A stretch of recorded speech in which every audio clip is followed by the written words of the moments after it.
Today we'll kind of go over, the idea behind today is we're just going to have an understanding of kind of like what body composition change is, how I address it, so that you guys understand why we're doing the things that we're doing, why I'm saying track our steps, why we're saying eat protein, doing some strength training, all those types of things. And it's not just Josh said this, so I'm going to do it and I have blind faith. I want you guys to have some level of understanding going, cool, if I do this, this is why it's going to change these things. So basically body composition change is just going to refer to the process of obviously reducing body fat while either increasing or maintaining muscle mass. Often this is going to be what people refer to when they say they want to tone up. It's going to be creating that toning visual, which is obviously seeing the muscle. If we don't have muscle there, it's really hard to tone something that's not there. So we want to make sure we have muscle, and then we want to reduce the body fat around it so we have a good shape around it, right? So that's kind of what we're looking at. For some, it means that we're going to have to lean heavily into fat loss, while others are going to lean heavily into prioritizing building muscle. Just depends on where we are, what our body shape's like. And then with a lot of us, we're going to fall somewhere in between, where we probably need to build a little bit of muscle and drop a little bit of weight as well. Ultimately, the goal is going to be to create a balanced and healthy physique by altering the ratio between muscle to fat inside the body. Pretty straightforward. It's basically, we drop body fat, we increase muscle mass, we look better. If you go to the next one, so energy balance. In terms of muscle gain, if this is going to be our primary focus, it's going to be essential to spend time in a calorie surplus, which is basically just eating more energy, which is our calories. So calories just kind of come in the form of like an energy, is the unit of measure of energy. It's kind of like if we're talking about electricity, it's like kilowatts. It's kind of the same type of thing, but obviously for the body, it doesn't take electricity, it takes calories. To make sure that we're gaining muscle, we need to be in a calorie surplus, which is going to allow the body to build and grow more muscle. And it allows the body to have the energy and resources it needs to do this. In terms of fat loss, if that's going to be our primary goal, we need to create an energy deficit. Okay, so basically if surplus is eating over, deficit is going to be making sure that we eat less than what the body needs. So as opposed to the top bit where you need calories to put on muscle, when that's the case, for people who want to lose weight and still gain muscle, your body will burn the fat for the energy to build the muscle. Yeah, so doing both things at the same time is 100%. Yeah. So it's very. I really like the idea of doing that. It's just that doing that to a high level, we need to be very in tune and really detailed with our approach. So depends on the person. So what's the like for me? And yeah. Girls will probably work that out. Yeah. I'm trying to do weight loss. Yep. But we're also doing Strength training. Strength training. Yes. So I'm still trying to build muscle. Yes. But don't I need those calories to do that? Or how's that No. work for me when I'm in a calorie? So for you, in your situation, my goal for you is we want to maintain as much muscle as possible. Oh, okay. If we build some in the process, fantastic. So we're not That's a bonus. kind of in a buildable phase. Yeah. So the goal isn't to pack on as much as we can. The goal is to reduce body fat as much as possible. But when we're reducing weight, and we'll get to it a little bit further in the thing, but when we look at weight loss, I really don't like the term weight loss because it means that you're just weighing lighter. Yeah. I want it to be fat. I don't want it to be muscle, right? So it's like, which is why we then do strength training. Yeah, protein intake, all those types of things, because it forces the body to maintain and retain muscle and then forces it to take from the fat, which is obviously what we want. No, that's fun. Ask as many questions as you guys have. So basically, yeah, so with obviously the fat loss, it's creating an energy deficit, which means consuming fewer calories than what your body needs to maintain its current rate so that the body starts to utilize. Here I've got down stored fat, but it utilizes the body's stores as energy, because a calorie deficit on its own will actually promote muscle wastage over fat loss. So if you see, like for example, if you see someone that just doesn't do anything, if they're like, bedridden or something like that, they'll get way more muscle wastage than they do fat loss, because muscle is actually really, really expensive for the body to run. It costs a lot of calories. it's metabolically active, all those types of things. So when the body's like, I need to preserve, I need to save, it's like you're going to cut the thing that's the most expensive, but we need to give the body a reason to go, actually, no, I need to keep this type of thing. If you go to the next one, I think we start to touch on it here anyway. So basically the energy balance and the key to energy balance is going to be the key to body composition change. It's simple, but not easy. So total daily energy expenditure is really going to be what we look at and what we kind of talk about today, because at the end of the day, that is all that matters when it comes to changing the body composition of the body. Total daily energy expenditure, which I'm going to refer to later on as TDEE, is going to represent the total amount of energy the body uses in a day. Understanding what this is crucial to altering our body composition, whether that's gaining muscle or dropping weight as well. If you can, obviously in energy surplus, so we want to be consuming more calories than our total daily energy expenditure. The excess energy is going to be then stored, okay?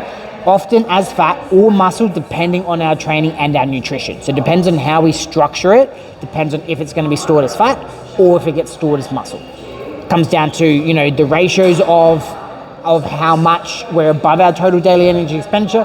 Also is relation to the macros in terms of how much we're doing, in terms of protein, carbs and fats, and then also with our training as well. So if we're... A figure? Yes. And it's a figure that's comparable to calories? It is calories. Oh, right. Yes, okay, yes. So you... So you'll use the same unit? Yeah, so everyone will have a figure that is, cool, if I eat this and I do this, my body weight will stay exactly the same, because then everything comes in net even. So going back to our question about body composition change and losing weight and gain. I used a few figures with mine and I wasn't Yes. quite sure. Yeah, so like that, like it was pretty in depth, but like it's just going like, cool, there's some thought behind it really. But it's kind of doing the same type of thing in just So do we know what a DEE is yet, or is that going to be after all the stats? From yes, so in terms of calculations and calculators and all that type of stuff, they give us a ballpark. It goes, cool, based on these metrics and averages of the population and everything like this, we should be very close to this. We base everything off of that. We then see how the body reacts. If it doesn't react the way we want it to, we then can adjust and base it off that. And then after, so by the end of the 8 weeks, we'll have a really good understanding of where we're at, not because of calculations, but because of like how you guys reacted to it. So it'll be like very specific. It's like, cool, if we eat here, you're going to maintain weight. If you eat here, you're going to lose. If you eat here, you're going to start to gain a little bit of weight. And then it's like, but as long as we then maintain the activity levels. So then that starts to alter stuff, which we'll go into a second. Obviously the deficit, if we consume fewer calories than what our body needs, we're going to compensate by breaking down stores, which is either going to be stored fat or muscle, to meet the energy needs. So the body will match whatever it needs, right? So it's kind of like a really good analogy is imagine you've got a fridge and you've got the freezer at the bottom. The freezer is all our stored food, right? And that's our fat or muscle. You eat everything in the fridge and then you're like, I'm still hungry, I need to eat something else. So then you pull it out of the freezer, you put it into the fridge to eat it from, right? That freezers we're taking away from our fat stores basically. If you were to go the opposite and you bought too much and you at the end of the day you're like, oh, I've still got all this extra food, oh, I don't want it to go off, I'm going to put it in the freezer. So then we're then adding to the body. So it's like that's how our energy, does that make sense? Yeah. A little bit? Yeah. It's just a little bit easier way to kind of get it through our heads like, all right, so if I'm eating more, that energy needs to go somewhere, which then it stores it as fat or adipose tissue. Target the fridge or the freezer first? Always fridge, because that's what you're going to be eating. So that's the deficit? No, so the fridge is what you eat on a day-to-day basis. Yeah, but when you're working out and that, will Yep. the body take all that first? Yes. And then attack Yeah, so the body will consume what you've eaten in the day first, because that's just what's like already broken down. Yeah, so as you eat, it gets, obviously stomach gets broken down into glucose, sugars, all that type of stuff, goes into the bloodstream. Body's going to uptake that as glucose and use it around the body. when it goes, hey, I need more, and there's not more, it then takes it from stored fats, or stored muscle. Typically, you'll want to take from stored muscle first because the muscle is asking for more calories because it's metabolically active. So if you have more muscle, you burn more. They say you burn more calories because your maintenance calories will be higher because you need more calories to maintain muscle mass. So the more muscle you have, the more calories you need. So if you start to go in a deficit and a real aggressive deficit and you don't have sufficient protein and you're not stimulating the muscle sufficiently, the body will go, why am I paying for this subscription that I don't need? I'm going to cut it. It's like when you're saving money, right? You go through everything like, well, I don't use this anymore, I don't use this, I don't use this. First things to get rid of. So as long as you're using it, the body goes, no, I need to keep this, I'm going to get rid of the fat. Because the fat's actually not that taxing on the body. And that's kind of like the thing we want to avoid is like that skinny fat type of thing where we're like nice and low, but then we're still holding body fat, which is what we don't want. Awesome. This is going to that next part, which is we've kind of touched on already, but it's why we prioritize muscle. So fat's going to be non-contractile while muscles are going to be metabolically active. Without forcing the body to retain muscle through strength training and sufficient protein intake, the body's going to opt to break down muscle instead of fat tissue to make up that energy imbalance. So it's really easy. Like fat is going to be like the body's preference to like maintenance and store, and it's like a evolutionary thing as well. It's like the body wants to have stores of fat because when it goes through periods of famine, it can call upon it quite easily, and it doesn't cost the body a lot to maintain and hold on to, whereas muscle is the opposite. And if you look through all back in the day, humans aren't meant to have a lot of muscle, but it looks good, so we want to have it, and we can force the body to have it. We just need to be very smart with the way we do it. So strength training is going to provide stimulus needed to retain and build muscle mass, while adequate protein is going to help boost our muscle protein synthesis, which is basically just a mechanism inside of the body and inside of the muscles that's going to help basically be the building blocks of how we actually build extra muscle on the body. Protein synthesis is going to be stimulated through strength training. This is kind of where that anabolic window, if anyone's ever heard of that, like about 30 minutes after training, we start to see an increase in protein synthesis. This lasts for about 72 hours before it starts to come back down. It's a really good way that we can start to, promote as much recovery and muscle growth as possible, and that's why we want to make sure adequate protein and all those types of things are in there as well. But it's also, we can use that a lot during a fat loss phase in terms of retaining and maintaining as much muscle mass as possible as well, which helps with the look at the end of the day. Because most of us, you guys would agree that at the end of the day, we're less married with the number and more married with the look. So that we might be slightly heavier, or we might be slightly lighter, but if we look the way that we want to look, then we're really happy. Rather than going, I need to be this weight, we want to look a certain way instead. And we just think that weight, that number will, so we just think that number will equate to that look, but that's not always the case. It might be lower, it might be higher, it might be smack on, and we just use the number as just a metric to be like, cool, what's happening in the body? But then we use the visual to really go, sweet, now we need to go further, or actually, we need to pull back a little bit, all those types of things. Any questions? Make sense? Cool. Sweet. And then at the very bottom, this is why strength training, high protein diets, non-negotiables in any body composition plan, because we want to make sure that we're maintaining muscle, promoting protein synthesis, and if we can build muscle along the way, that's always going to be a bonus, right? Awesome. We now go to our energy expenditure. Have you guys seen something like this before? That chart? Yeah, cool. Awesome. So this is going to be what our total daily energy expenditure is. Cool. So this is what makes up your body's calorie expenditure throughout the day, right?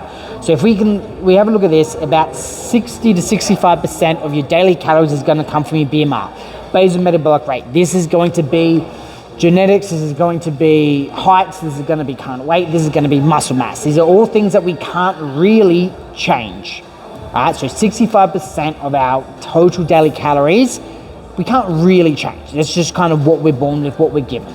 We can adjust it slightly through muscle mass and all those type of things, but it's still, even with that, it's, you know, maybe 150 calories here and there. Like, it's nothing, we're not going to adjust it massively.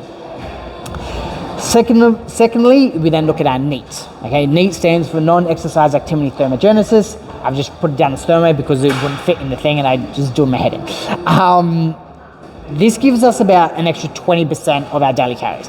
Now, basically, what this is our standing, our fidgeting, our moving around, all those types of things. Just our daily movement that's not classified as exercising whatsoever, and like, you know, hand movements, talking, all those types of things. Because all of these things, even though they seem really insignificant, actually burn quite a lot of calories because we're constantly doing them, right? If we think about it, like, we're in the gym, maybe training, let's say, an hour a session, maybe we do 4 times in a week. That's 4 hours compared to 24 hours a day, 7 days a week. Like, there's a lot of time outside of the gym that we're doing. So if fidgeting and all that type of stuff are constantly burning all the time, it actually starts to stack up quite high. Now, as soon as we go into an energy deficit, the body is really, really, really, really efficient at saving energy. So what it does is you start to sit less, you start to sit more, you'll fidget less, you'll move less, and you just have you have less expression, less hand movements, all those types of things. So all of a sudden, you down-regulate how much you burn, just as the body's just really good at it, because it wants to survive and hold on to as much energy as possible. So this is where our steps come into it. Our steps is really, really easy way for us to quantify how much movement you're getting inside of a day. If we go, cool, we are still getting 8,000, 7,000, 10,000 steps in a day, we know that we're getting a baseline level of movement. We're going to still have, obviously, fidgeting, movement, and everything on top of that, but that can go up and down because we can't really quantify how much fidgeting we're going to do or how long we're standing, because that just naturally deregulates. But steps, we can have a concrete number with how much we're getting, right? The next one's going to be EAT, which is going to be our exercise activity thermogenesis. This is going to be our training, right? Specifically in this context, this is going to be our cardiovascular. As we can start to see, this gives us about 10 to 15% of our daily calorie consumption or energy expenditure.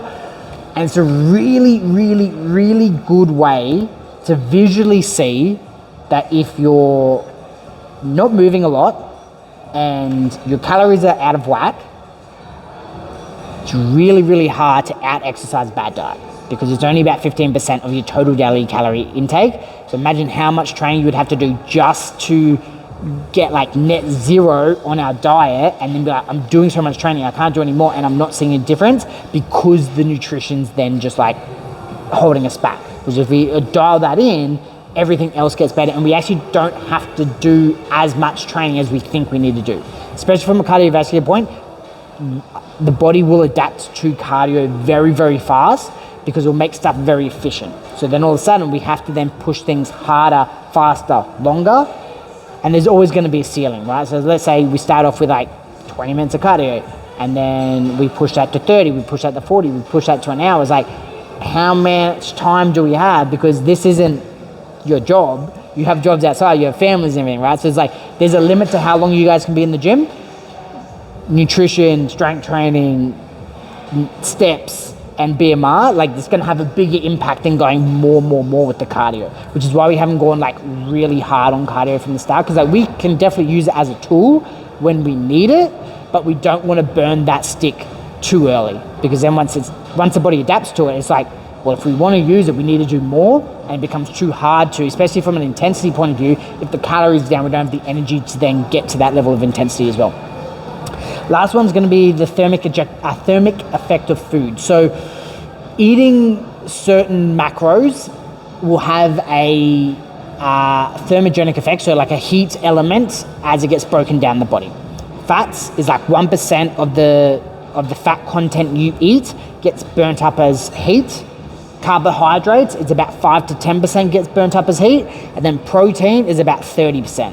So we can just straight away see that if we eat high protein, even without all the other benefits of maintaining muscle mass, promoting protein synthesis and everything like that, we're already going to be 30% ahead than if we ate mainly carbs or mainly fat, right? So it just kind of creates, so if we ate 1,000 calories of just protein, the body actually gets to utilize 700, whereas if we ate 1,000 calories of carbohydrates, the body would utilize 900 calories, and then if we ate 1,000 calories of just fat, the body would utilize 990 calories. So we can just start to see there's a massive energy balance straight off the bat from that as well. In saying that, we still need to eat fats and carbs as well, but it's like protein just becomes such a big emphasis because it has so many benefits from body composition, maintaining muscle mass, and then promoting protein synthesis as well. Questions? Cool. We touched on that. Yes. If I don't ask it now. Yeah. Like last night, Yep. for example, could I have swapped out my whole dinner for a protein shake? I wouldn't say your whole dinner. So maybe have a protein shake and maybe an egg and So veggies or something. yeah, because okay, so let's. Do you know what I mean? Like, No, definitely. So what is you doing? It's steak, which if you got to pull out, which is why we had to adjust it. Yeah, that's fine. What else is with it? It's veggies and an egg yep, and potato. and potato. Cool. So like the way I would look at that is like the meat content there is there for protein. So let's say you go, cool, I forgot to pull the steak out.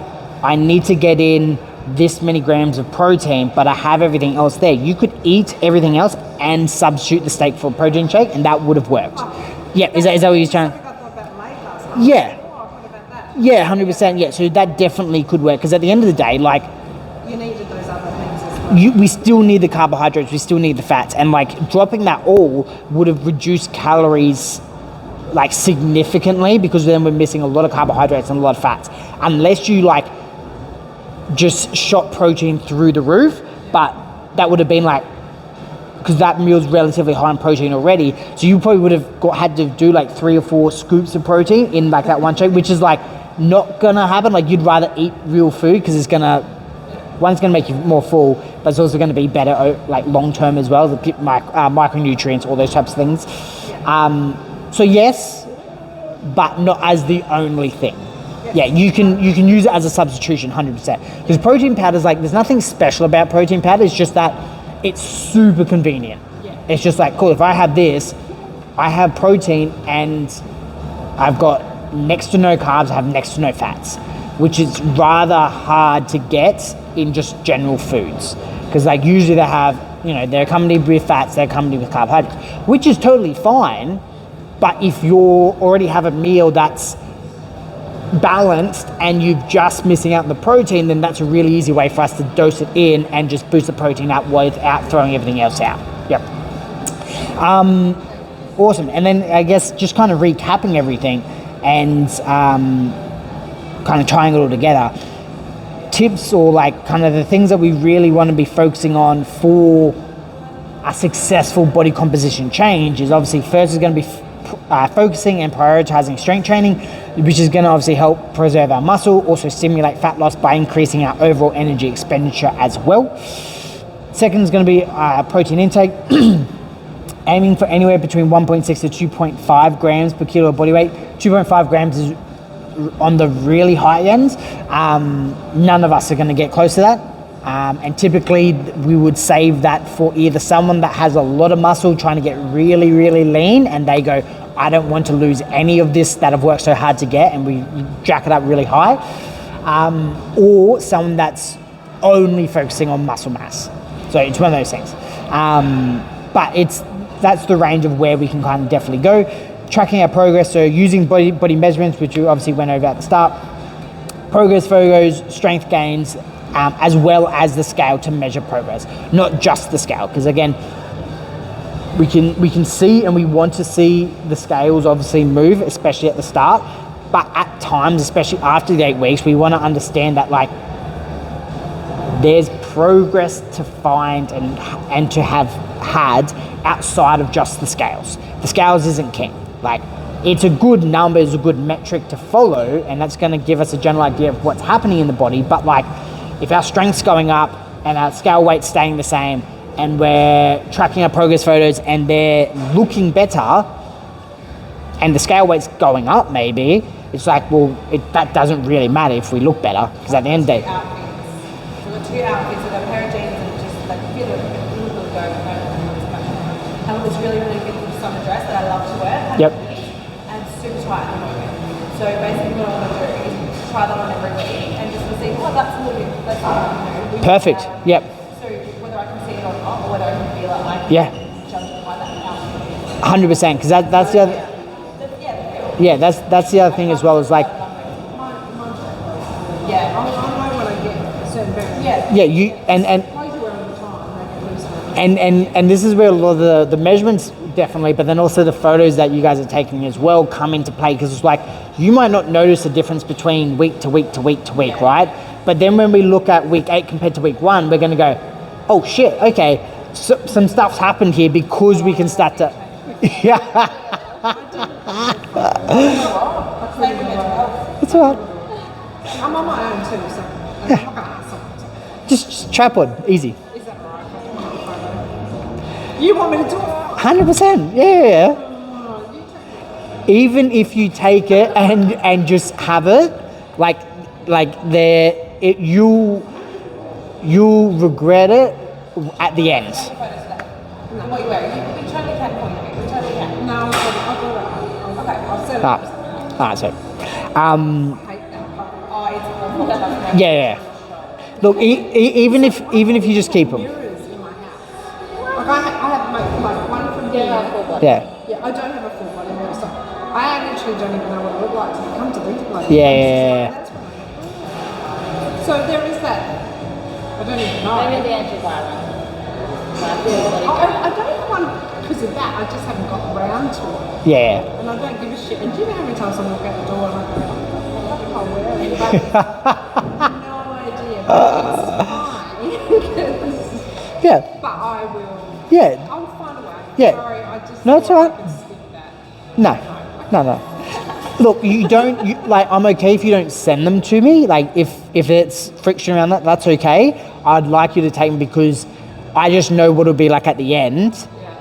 To have them is, you go, I wish I did it. Okay. Like, just because, like, I've seen it so many times, and I have gone, oh, it's all right, we don't need to do them. And then, like, they're always like, I wish I'd done it. And so now it's like, I know what it will be like in 8 weeks, so just do it. And yeah, just strap it on the back and it'll be fun. Yeah. I really strapped this on the back of him the other day. Just to get some steps, yeah. Number 4 is going to be adjusting nutrition as needed. So, like we talked about before, total daily energy expenditure, there's going to be calculations and ballpark figures that we start off with When will you start trying to do adjustments? after this week. So 2 weeks is like, especially the first 2 weeks is like, cool, how have we, the things I'll be reviewing is like, how have you gone with adherence? Like, how are we stuck to the plan? Because that's the biggest thing, is like, if we can't stick to it, I can't reasonably make changes, because I don't really know where we're at, right? It's like, are we not seeing results because of we are doing what we're doing, or are we not seeing results because we're actually not there yet? So then dropping calories further isn't actually the answer, because then that's creating even more friction around getting to there. So adherence is number 1, because then it shows me what's actually happening. If we're seeing continual rate of loss, I don't change anything, because it's like, we don't need to make things harder than what they already are. We don't put more stress on the body. If things start to slow down, definitely, and we can start to see that through everything. There's some things that I might just start to adjust anyway, just to kind of keep them top of the ball. But with the first 2 weeks, that's kind of the ballpark of when I'll start to make changes, or really looking at making changes. Yep. Obviously, yeah, so tracking our body, how our body reacts over time, and then making those changes accordingly. So that's obviously what we're going to be doing in the 8 weeks, but it's also outside of the 8 weeks. So it's like, if we're tracking how the body responds, it's like, it doesn't always have to be less. We need to go through times and be okay with like, cool, I'm going to, like, always dieting is mentally exhausting. Like, because you have to be on, you have to keep saying no, doesn't matter how strong-willed you are, at some stage, you're gonna crack. I crack, right? And it's just, some people can last longer than others, but at some stage you will.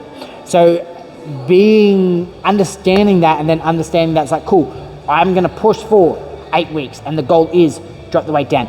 Then the goal is to have a little bit more flexibility, maintain, or whatever it is. Or is it cool, I'm going to push for 12 weeks. But not only is having a deadline on, like, let's say a big push, something like this, powerful in terms of after that you can then go be a little bit more like relaxed, and mentally is a little bit refreshing. Secondly, it's like you can stay strict, but it's also like it gives you the chance to go, cool, I can't miss a week because at this time I stop. I don't, just because I missed a week doesn't mean we push it back an extra week. It's like, this is when we said that we were going to increase calories and make it more sustainable.